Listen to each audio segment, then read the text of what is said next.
Great FP&A looks like the windshield and the dashboard of your car. I find that FP&A is a great springboard for lots of roles within the company. I define a strategic finance group with three components. One is the accounting and the control of closing the books. The second group is the operations, day-to-day, collecting money, paying people, doing payroll. And then the third is what we talked about with FP&A, the investor relations, the strategic analysis, the shaping of the P&L. What are some of the other signs maybe you see that says this company could really benefit from having that strategic finance or an FP&A professional? The single biggest sign and the most repeatable one is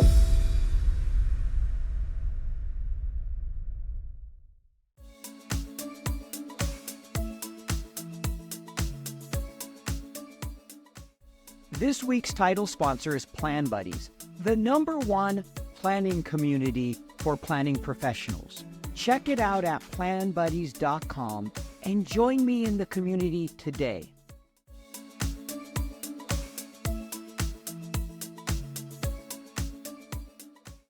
Hello everyone, welcome to FP&A Tomorrow, where we delve into the world of FP&A, examining its current state and future prospects. I'm your host, Paul Barnhurst. Each week, we are joined by thought leaders, industry experts, and practitioners who share their insights and experiences, helping us navigate today's complexities and tomorrow's uncertainties. Whether you're a seasoned professional or just starting your journey in FP&A, I'm thrilled to welcome our guest this week, Julian. Julian, welcome to the show. Thanks, Paul. I'm glad to be here. Really excited to have you. So let me give a little bit of a background about Julian. He comes to us from Park City, Utah. So he's another Utahn like me. He currently is serving as a board director and board chair, as well as working as an executive coach for growth stage SaaS companies. He earned his BA in political science from Amherst College and his MBA from Harvard. So one thing we like to do before I give you a minute to tell us a little bit more about your background is we always like to start with this question. From your experience, what does great FP&A look like? Great FP&A looks like the windshield and the dashboard of your car. It's what is out in front of you, and if you don't have a windshield and headlights, you can't see. So without FP&A, you can't see what's ahead of you, and you don't have the dials on the car to tell you whether you're going to run out of gas or how fast you're going and whether your oil levels or pressure is too high or low. So it's the dashboard and the windscreen of the car. And I'm always amazed at how many people don't really understand that. I used to be. I don't know that I am anymore. It is surprising, though. I will agree. We'll talk more about that here shortly. Before we get into the rest of the interview, could you tell us a little bit about yourself and your background? You know, what you're doing today and how you ended up where you're at. Sure, I'm happy to. As we talked about, I started my career as an investment banker at Goldman Sachs, where I was doing effectively what investor relations is inside the company and helping companies with investor relations and matching them up with investors for financings or potential acquirers for M&A. After that, I moved into the consulting world. I was a consultant at McKinsey Company, and I used a lot of the same skills, financial analysis, data analysis, discovery work, and I used that to help solve problems and drive strategy. So both those things were very related to FP&A. I moved into the corporate world. My first role was as a VP of finance at a company called PageNet, and that was where I had the first chance to kind of run an FP&A department and group. I was in charge of FP&A, treasury, and investor relations, and eventually became the CFO there at PageNet. I've had several CFO roles, including PageNet was a $1 billion public company. I've been a CFO at Primedia, which was a $300 million private equity-backed company, and I've been CFO and CEO of several smaller stage companies. What brought me to Utah, I moved out here to start a business, and so I became a founder CEO of a company called Vacation Roost, which helped commercialize vacation rentals and e-commerce in the vacation rental category. And it was a marketplace, and eventually we also built a SaaS business called LeisureLink. So I moved out here to do that, and that was my first CEO role. And I've had several additional CEO and COO roles in the past. And now I'm trying to give back and share what I've learned through all those experiences. And I'm serving as a board director, a board chair, executive coach, operating partner, lots of different titles. But effectively, I'm working with leadership teams of growth stage tech companies, helping them plot their path for the next stage of their journey and helping them be successful along that path. Great. Sounds like you have a lot of great experience to offer those companies with, the different companies you worked at and the different roles. So, I want to start by just asking a question that goes back a little bit to the beginning. You mentioned you started as an investment banker, a little bit of that investor relations type role, and then you were a consultant at McKinsey. How did those experiences prepare you for, FP&A as you were the VP and then also being a CFO? I think they prepared me really well. I didn't know it at the time. Obviously, like all of us, we kind of discover what FP&A is, and I can't even remember if we had an FP&A department at PageNet, but I knew it was very critical that we, as a public company, had to communicate with investors, and that's what I learned at Goldman Sachs. Quite often, the role that the investment banker plays is the guide to the investor or the guide to the public markets, and quite often there's a role that the guide plays with language or metrics and terms. And what you use to run a business internally may not be what investors or the public markets use to evaluate externally. So a lot of what we did as a banker was to help prepare the companies to make sure they're speaking the language of the investor, to speak the metrics of the investor. Sometimes the metrics were not being used internally, so we had to kind of help them derive those metrics and determine where they were from an overall attractiveness standpoint for that stage in that financing or that transaction they're trying to complete. So that's a lot what FP&A does, and I didn't know at the time, but as I moved into the CFO role and the VP Finance role, I realized that those skills were very valuable. However, they weren't very widespread internally, and I guess that's why you have investment bankers and why you have FP&A groups, and I had to build one there. And it was within the investor relations group. In consulting, I really was excited about moving there because I found that I was using a lot of the same skills. So data analysis, discovery, analytics, benchmarking, and other analytical skills, but I was applying it to not the finance side or the investor relations side, but to the strategy side. So, where can we save some money in our business? Where are the better growth opportunities coming up? Which opportunity is, how do we evaluate 3 different opportunities and decide which one we invest in? Those are the metrics of strategy and decision making, which I was really excited about, but I found that we used a lot of the same tools that we did.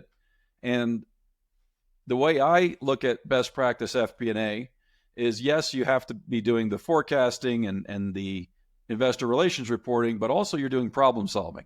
And I think that's what makes FP&A pretty exciting, because you're the nerve center of the business. You have all the critical information. Your job is to take all the critical information that's coming from the business, turn it into actual actionable reporting that allows management to make decisions, but also use some of that data to provide analysis to support the decisions.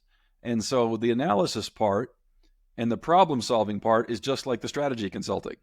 So when I hire FP&A individuals, I talk to them and say, look, you're going to be working with the finance and accounting team to get the reporting done. And then we're going to be talking about a different level of reporting that's going to be more investor relations.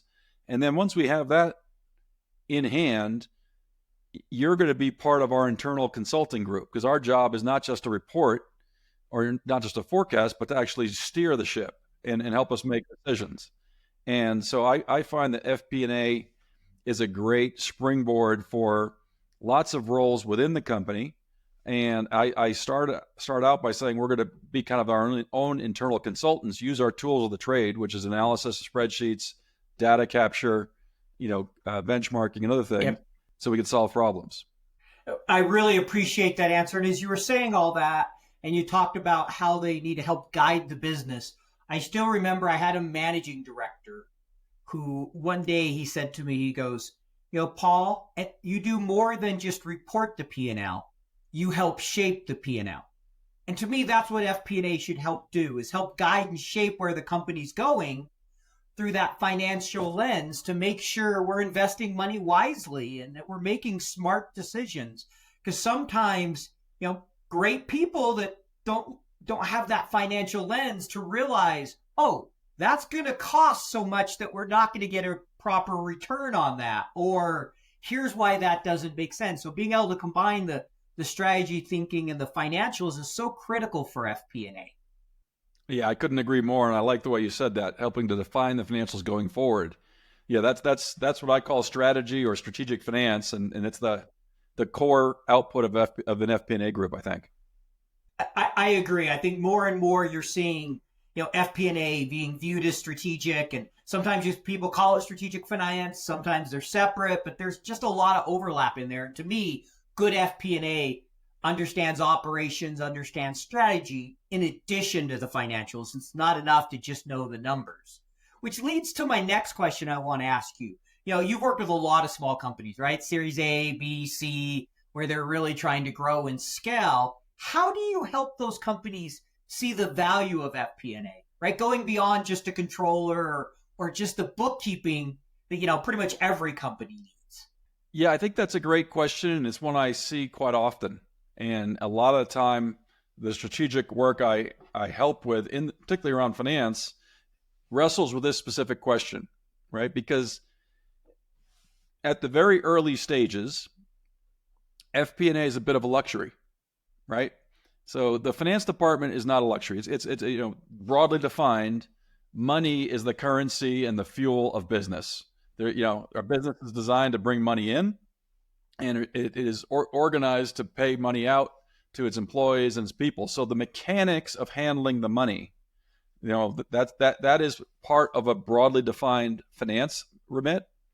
However, the things that are most crucial when you're just starting up are just the basics. Hey, can we pay people? Can we collect money when we sell a product? That is AR and AP. Those are accounting functions, right?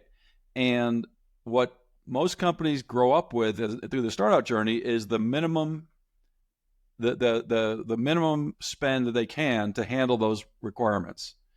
Now, when they start raising capital, and if they bootstrap, maybe they can get along further with just basically the operational elements of finance. But when they start raising capital and they start raising it with institutional investors expect people to speak the language of finance and investors, and that is not the language of accounting. The language of accounting is designed for tax returns and for payments, and operations. And so What I find very consistently is companies that are at that point where they want to expand into the growth stage, I'd call it between 5 and 10 million of revenue, and they want to go to 30 to 50 million of revenue. Those are the kind of companies I work with quite often.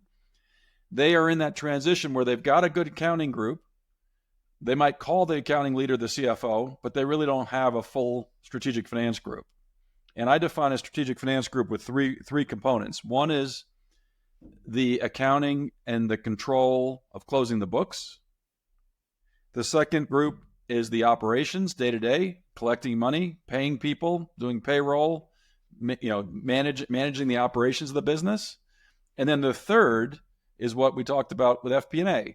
And that's the forward-looking, the investor relations, the strategic analysis, the shaping of the P&L. And most companies, for logical reasons, the early stages don't either know about it, think about it, or think they can afford the third leg of the stool.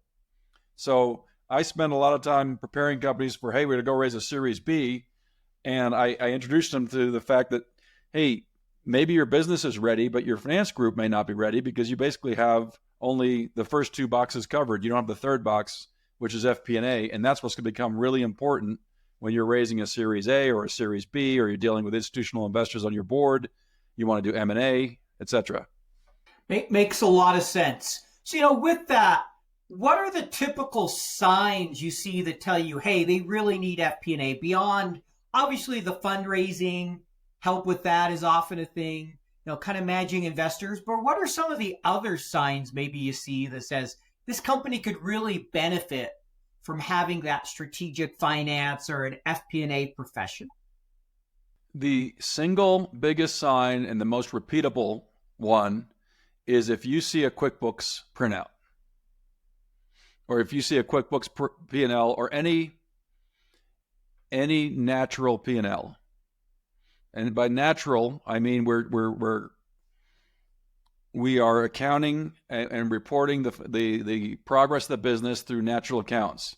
Here's salary, here's rent, here's consultants, here's taxes. That's important. It's critical, and it's the way ERP systems have built since they've existed, and they also are the way that the IRS calculates taxable deductions. So for all those reasons, you have to start there. But if you present a P&L like that to an investor, you might end the meeting right there. And so many companies just, what do you mean? Isn't this what financials are? And, I say, well, take a look at a public company filing. Go pull an annual report or a 10K. Do they report their financials that way? Do investors make decisions on investment, which companies to invest that way? No, there's a big, big difference. And so the first sign is just non-investor grade financial reporting. And unfortunately, I'm kind of shocked that the ERPs out there make it so difficult to actually produce financial reporting the way the investors expect to see it. And they make a judgment. If you're getting a printout or some 8-point massive spreadsheet of all the financials and the balance sheets that are just kind of like, here's what we have, they're going to make a judgment on the sophistication of the company. And typically it's because they basically just have an accounting team that's doing, I'm sure, a great job, but they're not speaking the language of the investors. Yeah, no, definitely. I understand what you're talking about. There are many times where what we presented to the business versus what came out of the ERP was different, right? Like, I'm not going to give them this natural account line. I'm going to group this together because they don't need that level of detail, or it's not going to help them make smart decisions. Yeah, I think that's look at any public. I think that's a key point. Well, I wonder if you see it the same way. What I see, and again, I go back from being a public company CFO, for better or for worse, I started there. And so that's my view. And, the investors view a business, and as an executive CEO, board chair, I view a business based on functional P&L. I want to see, how our revenue is doing. I want to understand our gross margin. And the only way I can look at gross margin is by having a function or a P&L that talks about cost of goods sold and gross margin, right? Which is not in a natural P&L. And I want to see how much are we spending on sales and marketing? How much are we spending on our research and development? What are we spending on G&A? And I typically, and I think the investing world, the venture, the growth equity, the PE world tend to measure profitability and progress of a business down through the EBITDA line. Yep. And through departmental allocation of resources. And we can benchmark and say this company's spending a little bit more in sales and marketing than other ones. Wow, their COGS are really high. Okay, that tells us the nature of the business that we want to evaluate. This is going to be a low gross margin business. Why? Let's dive into the cost of goods sold. Oh, they have a really big fixed cost. They have to get to a certain level of scale before this business is going to start being profitable. Those are the conversations you have when you're raising money, when you're being valued, when you're talking to investors. But remarkably to me, when you look at any ERP system, they don't print them out that way.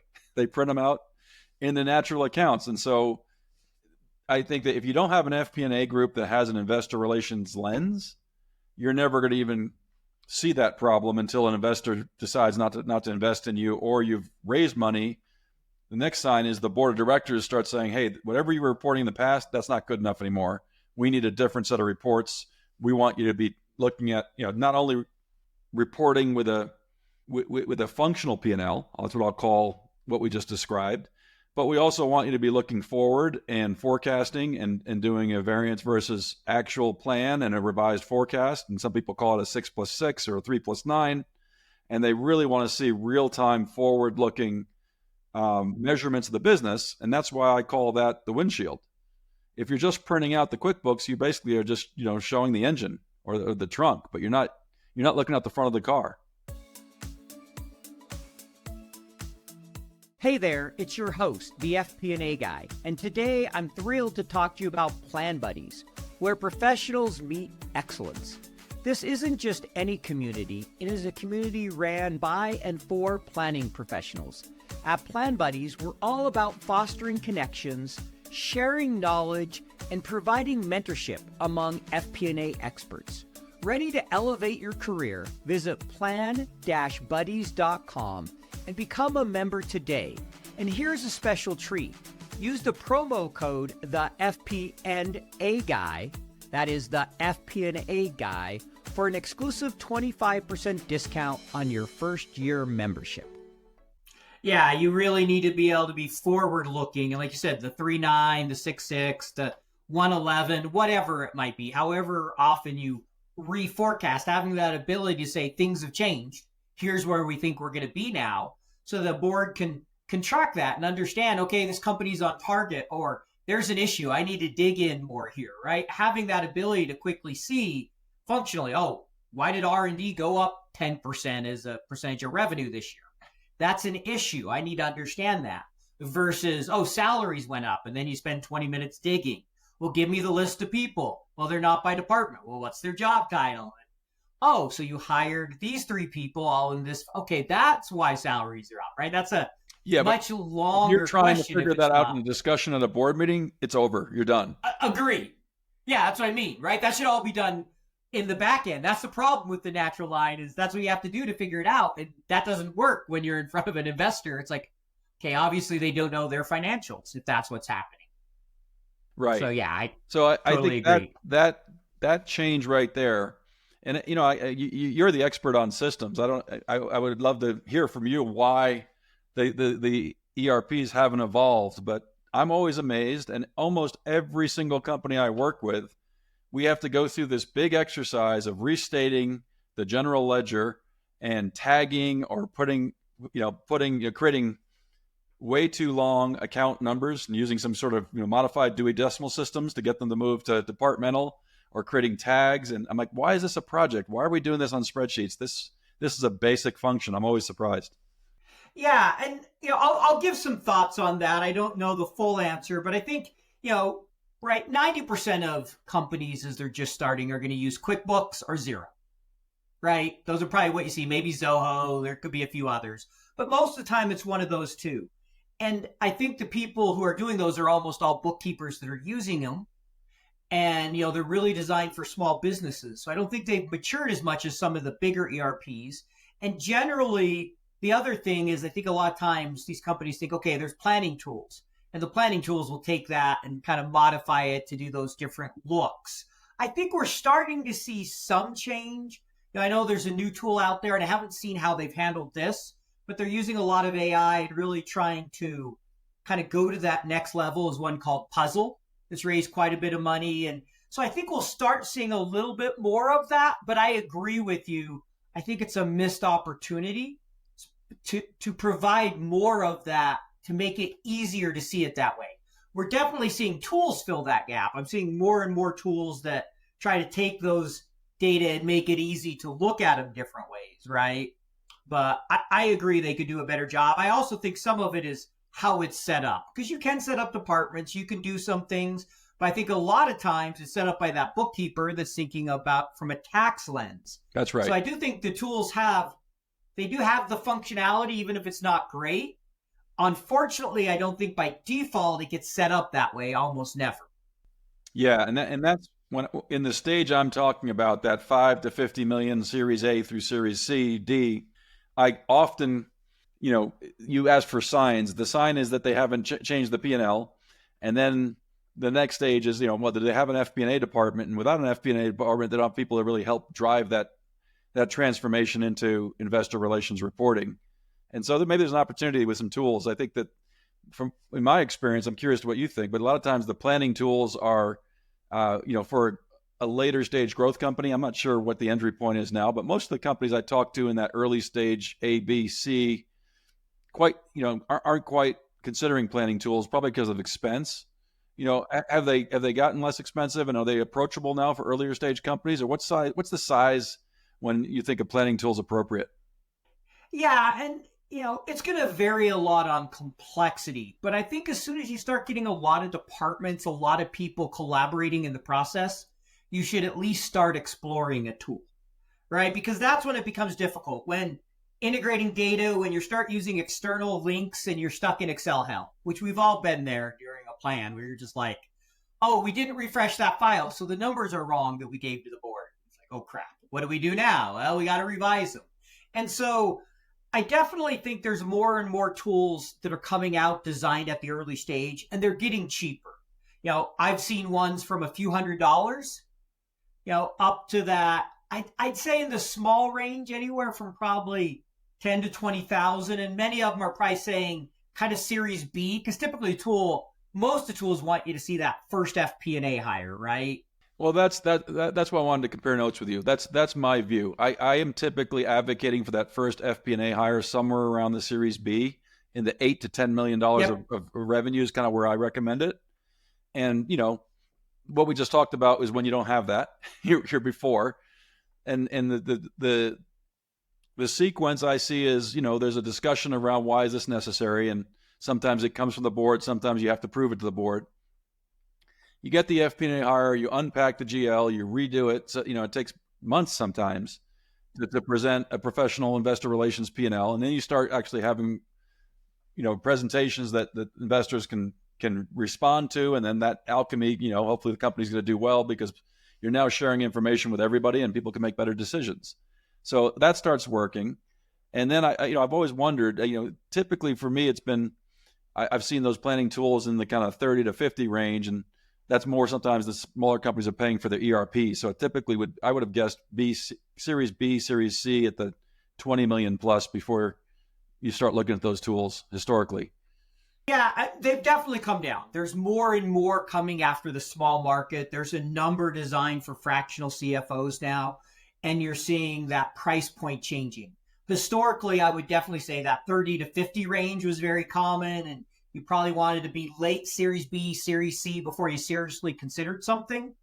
I definitely say there are tools out there that you could consider earlier. Some of them, are nothing more than building around a spreadsheet. Some are a full web app, but we're definitely seeing more and more tools saying, hey, we need to make the process easier from an earlier stage than it is today.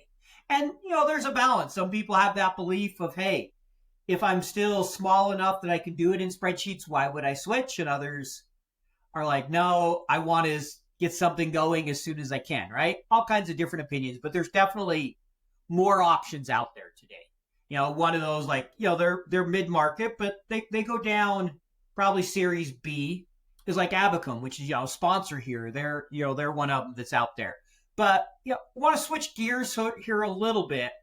One more question I want to ask around kind of FP&A, and then I'm going to go in a few different directions here, is obviously you were a CFO. You've also been a CEO. I'm curious, as you became a CEO, did your expectations or how you look at FP&A change? And if so, how?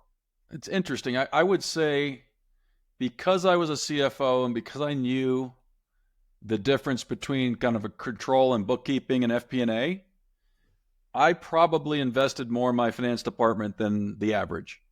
Sure. I hired a CFO who helped, very early. He's actually helped me co-found the business. And when we launched the business, we made sure he had a controller and a group that could actually close the books, manage the AR, the AP, all the operations of the business. And his job was to help me drive the business forward. So he was the FP&A strategic CFO. And that was a luxury at that time. And what I'm learning is that a lot of companies don't do that. And, it's there's not a rule as to when it's appropriate to do that, but that's what I help people, figure out what's best for them and their investors and their unique situation. But when I was a CEO, I saw that and I needed forward guidance, and I knew I couldn't be the person driving that anymore. So I wanted to have a partner who could always be showing me forward forecasts, who could be showing me, downside expected case, upside cases, who could help with preparing for financing and could really be a partner to drive the business. And so I recognize the value in that. And I like I said, it's the compass or the the dashboard to help you drive the business. Sure. And that makes sense. So it sounds like more than anything, as a CEO, you invested there more than most others because you took your lens of coming up through finance and said, I see how important this is. I think that's a good way to summarize it. Yes. Okay. And so I'm curious, you've spent a lot of your career, media, SaaS, kind of platforms, that type of thing. What's drawn you to those industries? What do you find interesting about, SaaS and media and the different things? Yeah, I started my career in media and marketplaces. So that's at the middle part of my career and certainly my entrepreneurial career.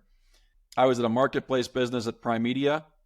And then when I moved out here to become an entrepreneur, we started Vacation Roost, which was a marketplace for vacation rentals.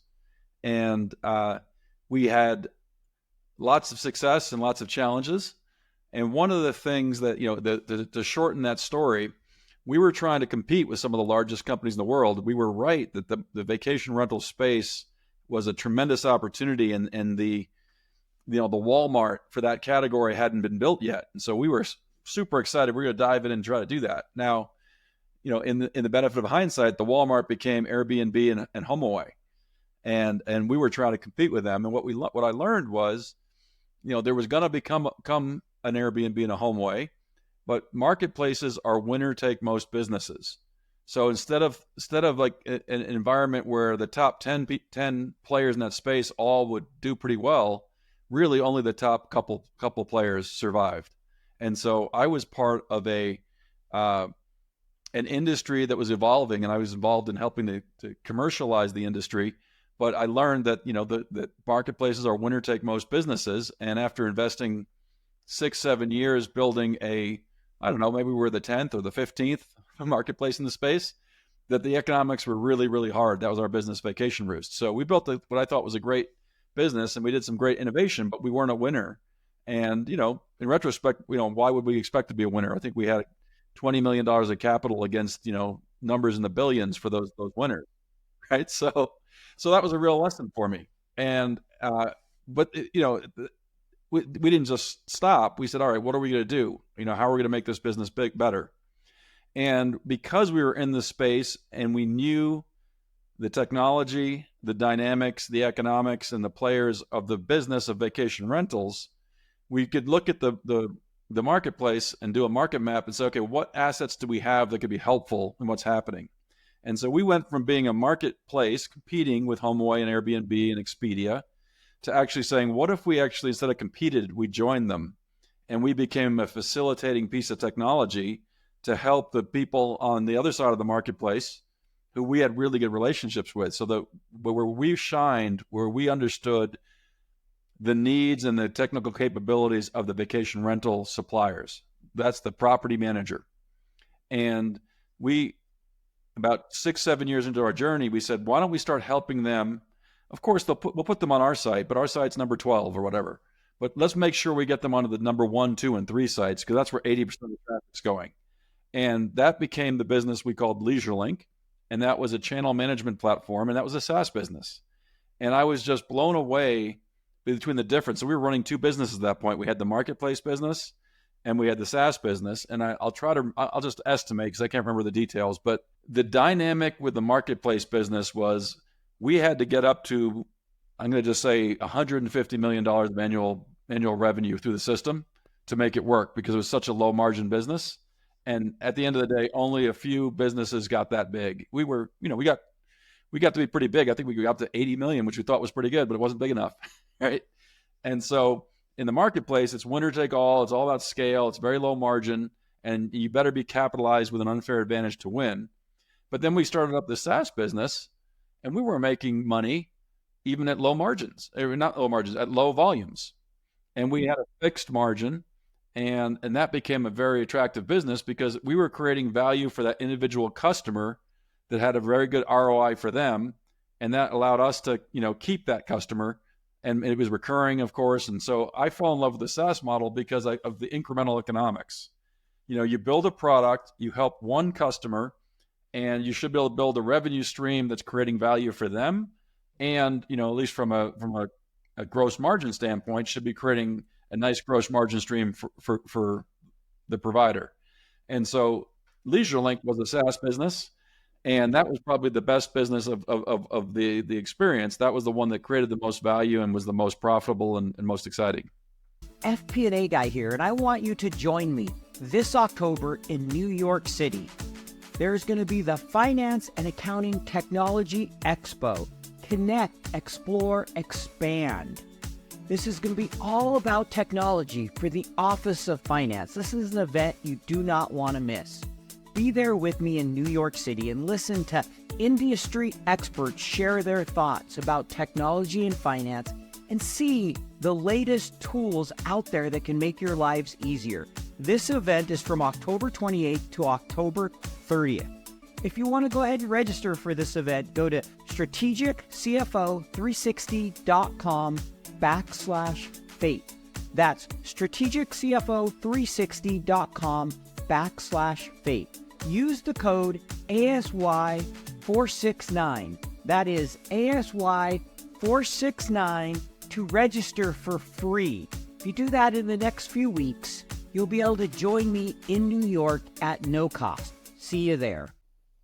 Interesting. And that makes a lot of sense. I like how you unpack that, the difference between SaaS and a marketplace, and generally how there's only a few winners in a marketplace, right? You see it whether it's Zillow and homes, there's a couple of them, whether it's rentals like you mentioned, like it's whether it's the distribution systems for travel, Sabre and some of the others. I work for American Express on the business travel side, so I understand that. Even so many different areas of marketplaces, Fiverr and Upwork, right? You almost hear of nobody else if you want contract work. That's right. I mean, there are probably 20 players, but ultimately it consolidated to be Fiverr and Upwork. And what they call that in the VC world, where I am now, is the winner take most markets. So, you can invest in those, but you better get the winner. Yeah, you better believe you picked the right horse. Otherwise, you're not going to get a return on that investment. Right. Yeah, that's a tough one to invest in when it's a winner take most, right?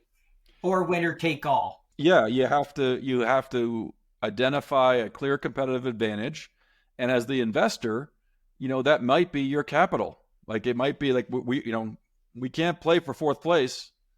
We have to play for first or second, and that might take dramatic amounts of capital well before the profitability. I mean, look at Amazon. The best example of this is Amazon. I don't know if you read Bezos's letters in the early days when he was being crucified by the street.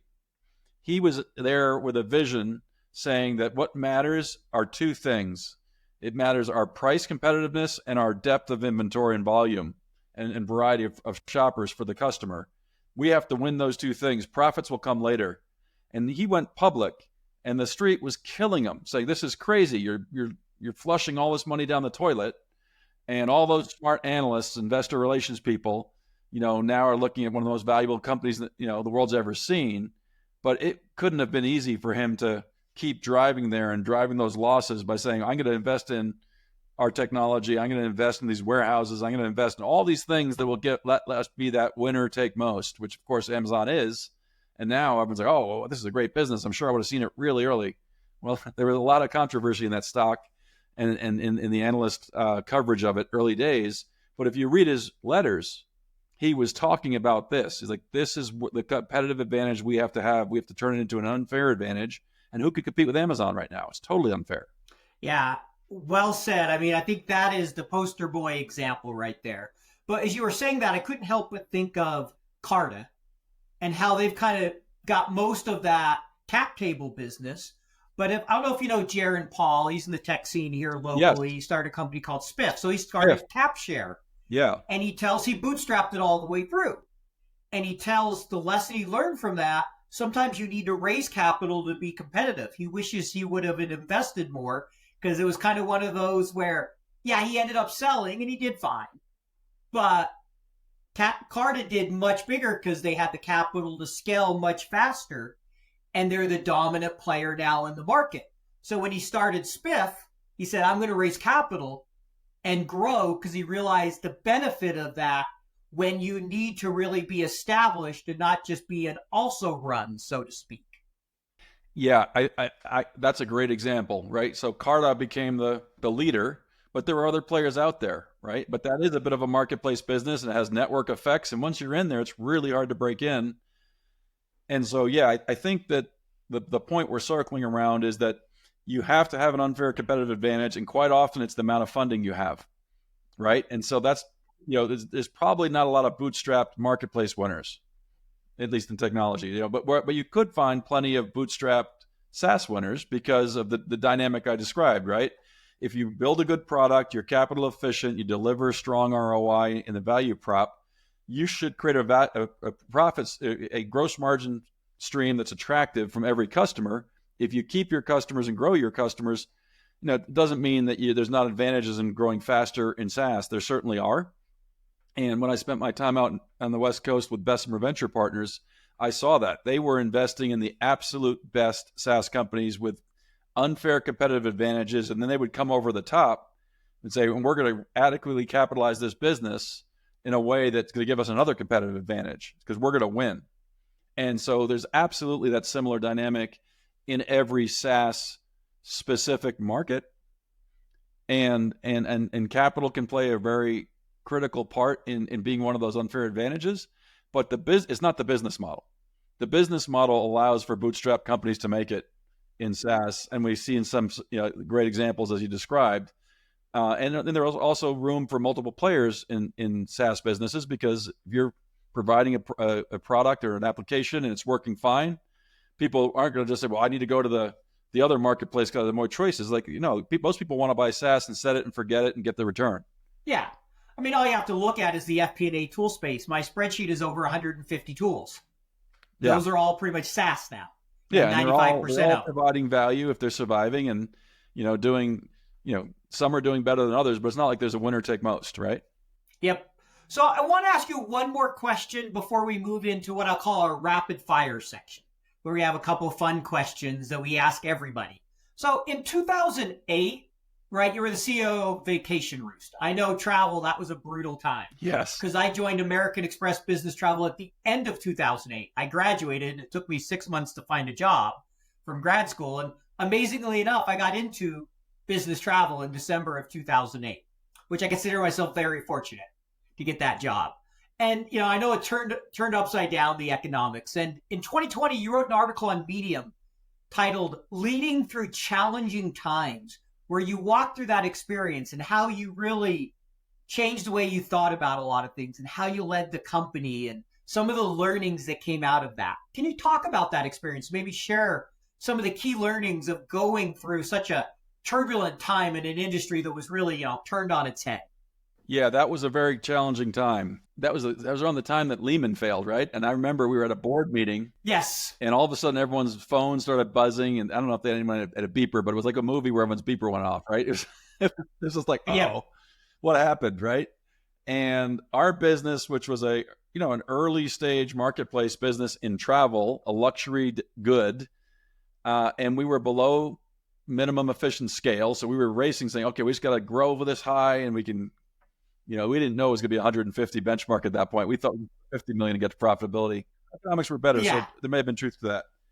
Anyway, instead of growing, our business got cut in half overnight, and it was brutal. I mean, we had to do significant layoffs. I mean, we were at an existential moment. We really didn't know if we were even going to survive. But, and this wasn't too long after I had, moved from Atlanta with a young family, taken the entrepreneurial plunge. My CFO had done the same. We attracted capital. We brought a bunch of people in for this vision, and it was almost like, it's over, right? Sure. And so that was a pretty dark moment. And I remember, all the things that you would try to grab for, like, we're going to grow this way. We're going to just make this little pivot here or there. Like, the market was just dead. It was really tough. And I remember saying, okay, if we're going to do this, we have to unite around something. And unfortunately right now, it's not the success of the business. And so we united around a set of core values that we decided we could really build around and take pride in. And in the article, I talk about the imposter syndrome of being a CEO and saying, okay, are people going to really buy this? I mean, people are worried about their jobs, and you're going to come talk about values, right? And I was really anxious about it, but I said, well, at least it's something that we can control, something we can own and take pride in. And so I got up there and talked about the values, and I talked about, how we're going to stick tight to the values and take care of our customers and continue to build great relationships with our suppliers and our customers, and the values that we had that we were proud of them, but those are kind of sometimes I'd be like, that's nice to have when you're not even sure you're gonna be able to survive, right? So anyway, I went through 3, 6, 9 months, I don't remember, but I started every meeting, every executive meeting, going through the values and going through our vision, strategy, and values as a pyramid. And at first it was well received, but then I remember thinking the imposter syndrome's like, okay, give this thing a rest. People are tired. They want to. I'm going to figure out how to actually grow the business and how we're going to work our way out of this challenge. And so, sometime several months afterwards, I was busy and I started the meeting, and I said, okay, you guys know the drill about the values. Let's just get into the numbers, right? I remember a hand went up in the back of the room because we'd expanded our meetings to our broader leadership team, and a guy in our customer success group said, "Hey, aren't we going to talk about the values today?" And I was like shocked. I was like, I thought people were rolling their eyes and really, don't want to hear a business school guy talk about values. I said, well, do you have something to share? He goes, well, yeah, I wanted to share because sometimes you ask us to talk about the values and where it comes up in our business. And I had this experience where one of our customers, couldn't get Wi-Fi at the house, and it was a real problem. And, because of the values, I just authorized our guys to go over there with a hotspot and put it in for them, and he kind of saved the day. And I was really proud of them. And I was really proud that I could make that decision because it was aligned with our, customer service value. And I was sitting here listening to him, and I almost cried. I was like, wow, there's something here. And it's not just corporate speak, and he was telling me about his pride in one of his team members taking that action. I realized the power of what we were doing. And so, that allowed us to have more confidence that what we were doing mattered. And it mattered for people doing their jobs. They took pride in their jobs, and they did a better job for our customers. And guess what? Our people stayed with us, and our customers stayed with us, and they saw the reflection of the values. And I remember later on, we did a partnership with a company from Mexico, and they came up to visit us. And the CEO of this company came into my office after being with us for a couple of days. He goes, man, what are you guys doing up here? And he said like something, he said, La Camincha. He said, you guys wear the shirt. Everyone here really has pride in the company and the values. And I shared that story with him. And it was really, we built the company back up from, a real low point through culture. And what is culture? Culture is a group of people committing to a certain set of values and practices and behavior that support each other. And it was around those values. So our business lived to see another day, and we eventually launched LeisureLink, as we discussed earlier, and had lots of success and growth from that point. But it came from just almost being stripped to nothing and just saying, okay, let's almost start from scratch with our values and just build from there, because that's a bedrock rock that we can always rely on. And it was building from a foundation of rock, not sand. FP&A guy here. I want to personally invite you to the upcoming third generation FP&A tools showcase. It is a virtual event you don't want to miss. On May 30th, join FP&A professionals and industry leaders as we delve into the latest innovations transforming financial planning. Discover cutting-edge solutions from top providers and learn through in-depth sessions, including company overviews, product demos, and customer success stories. As a CFO or FP&A professional, this showcase is tailored for you. You'll be able to get insights from experts such as Glenn Hopper, Wouter Bourne, and myself.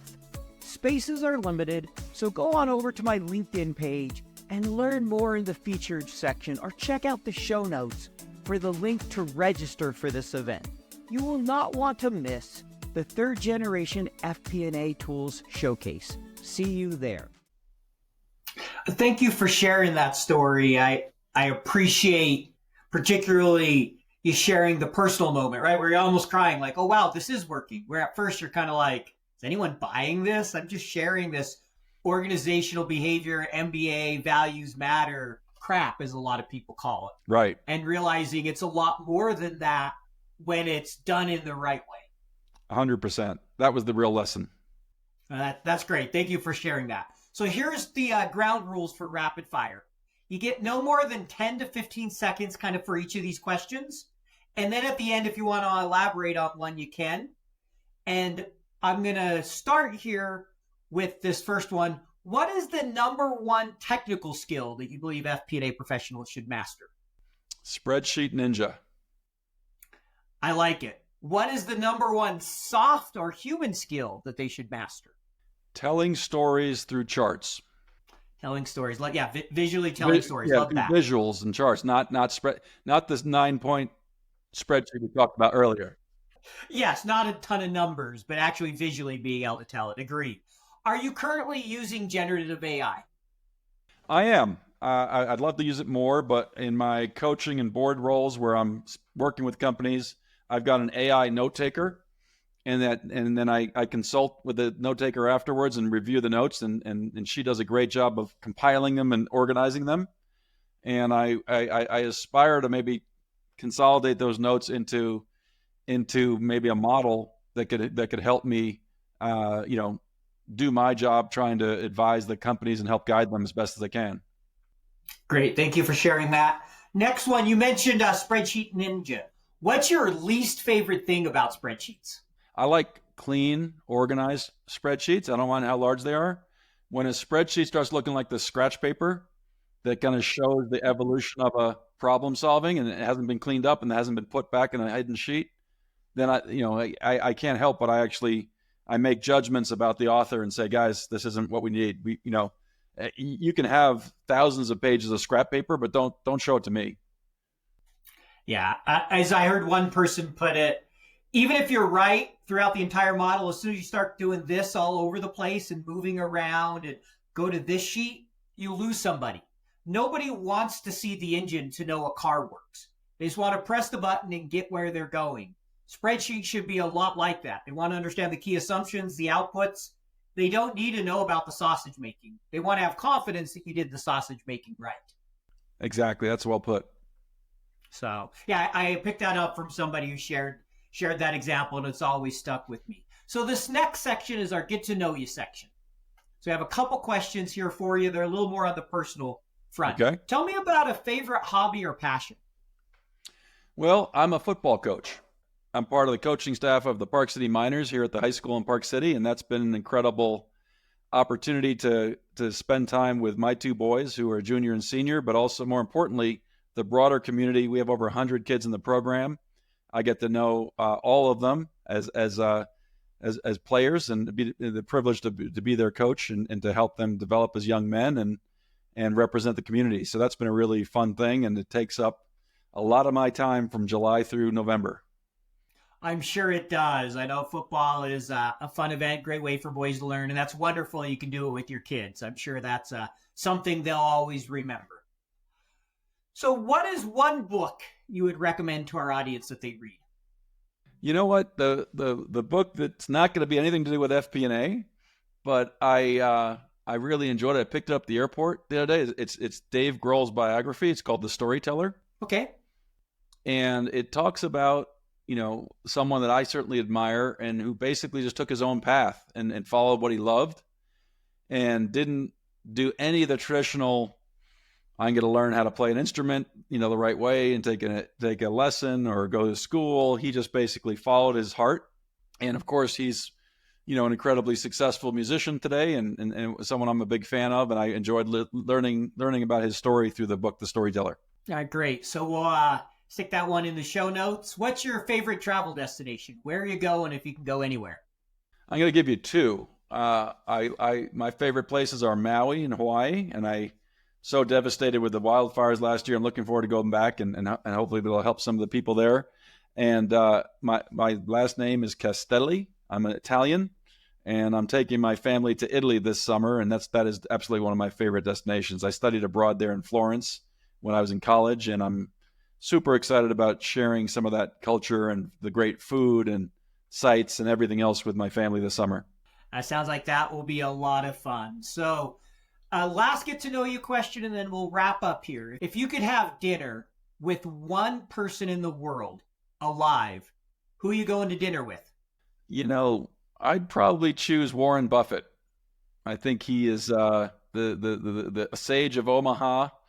Obviously he's an incredibly successful investor, but he's also, I think a pretty shrewd person who's got wisdom about a number of things, and I would love to learn from him and have a chance to meet him. Yeah, I've had him mentioned before. He'd be a great one to learn from. I'd love to be a fly on the wall at that dinner. So any parting thoughts for our audience, particularly around being a better business partner today? FP&A professionals, how can they be better business partners? Yeah, I think that the big opportunity for people in FP&A, and it's easier when you get more senior, and people always ask, like, how do you just able to see that? I've been working on this for 12 hours, and I give it to you in 3 minutes, you find the one error on the spreadsheet. And it is kind of magic. It has nothing to do with my capabilities, but it has to do with just being big picture, right? So even no matter what your role, whether you're a first-year analyst or you're a director, taking time to look at the whatever problem or report you're creating from the business's perspective. And the nice thing is when you're a CFO or a CEO, that's the only place you live in, so you can see those things jump out of the page, not because you're looking at the formula, but you just know that you have an 80% gross margin business. So if you see a 65% gross margin, it pops off. Yeah. Right. Whereas if you're going bottoms up and you're focused on the 12 hours of work and whether you tied the formulas and blah, blah, blah, and then you just, all your checks look good, but you're never thinking about the business and what the implication of your work is, you miss those things. And so my advice would be, take some time either before you do the project or after, but before you present it and say, okay, who's the audience and what are they going to use this piece of work to solve? And then look at it from that perspective. It'll both prepare you for the next role, but it'll also help you find those things that'll jump off the page, which seems mysterious, but it's just basically a different lens you're looking through. Great advice. Looking at that big picture and looking at it from the lens of why you're presenting it, who you're presenting to. Sometimes I call it that business sense of being able to do that sanity check and look at things and say, something's not right here. Even if, all the math's right and it rolled up correctly, sometimes that doesn't matter. It's still wrong. Exactly right. Well, in conclusion here, I just want to thank you for carving out some time. We'll put your LinkedIn profile out there if somebody wants to contact you in the show notes, and really appreciate you taking almost an hour of your time here to talk about FP&A and your experiences. I've really enjoyed it. I enjoyed it too, Paul. I like what you're doing with FP&A. You're shining a light on it. I think it's one of the secret weapons for companies to grow and grow successfully and share the information that needed to make great decisions. So I'm happy to be part of it. Well, thank you very much, and you enjoy the rest of your day, and I'm sure the audience will enjoy hearing the advice you had to offer. All right, have a great day. Thank you so much. Thanks for listening to FP&A Tomorrow. If you enjoyed the show, please leave us a 5-star rating and a review on your podcast platform of choice. This allows us to continue to bring you great guests from around the globe. As a reminder, you can earn CPE credit by going to earmarkcpe.com, downloading the app, taking a short quiz, and getting your CPE certificate. To earn continuing education credits for the FPAC certification, take the quiz on Earmark and contact me, the show host, for further details.